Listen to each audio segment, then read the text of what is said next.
আজকে বাংলাদেশে এই আবেদ আলীর নিয়ে এত হইচই কেন?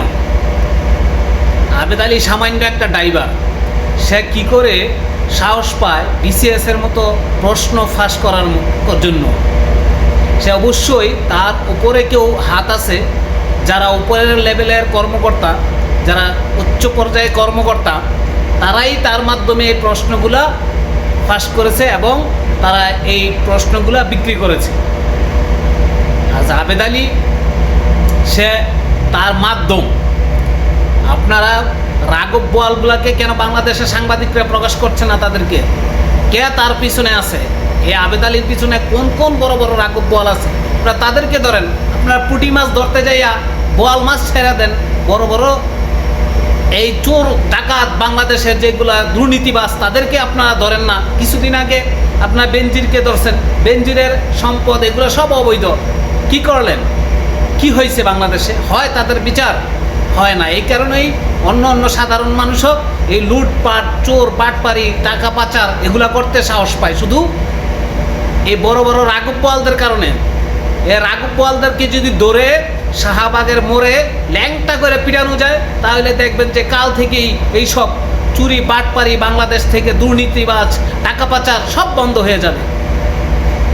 আপনারা তা করেন না। ছোটো ছোটো ড্রাইভার, যারা ছোটো ছোটো কর্মকর্তা আছে, তাদেরকে ধরে রাঘব বোয়ালদেরকে আপনারা ছেড়ে দেন।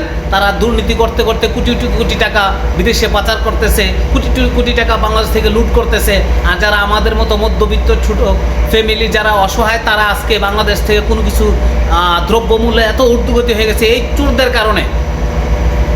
এই চোররা কোটি কোটি টাকা চুরি করে দেশের বাইরে পাঠায়, চুরি করে দুর্নীতি করে, আর সাধারণ পাবলিক এর ভোগান্তি হয়।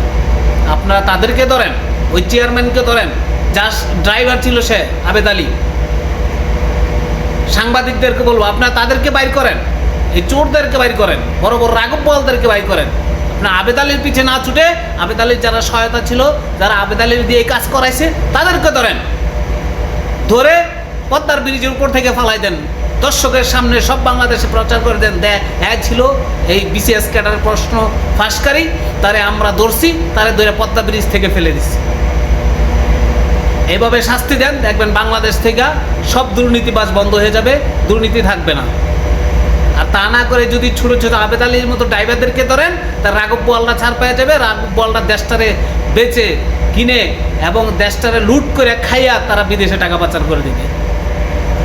তাই বলবো সাহেব, আপনারা দেশকে বাঁচাতে চাইলে এইসব রাঘব বোয়ালকে ধরেন এবং দেশের মানুষ সচেতন হন। যেখানে তাদেরকে পাবেন সেখানে জুতা পিটা করবেন, যেখানে পাবেন সেখানে জুতা পিটা করবেন তাদেরকে।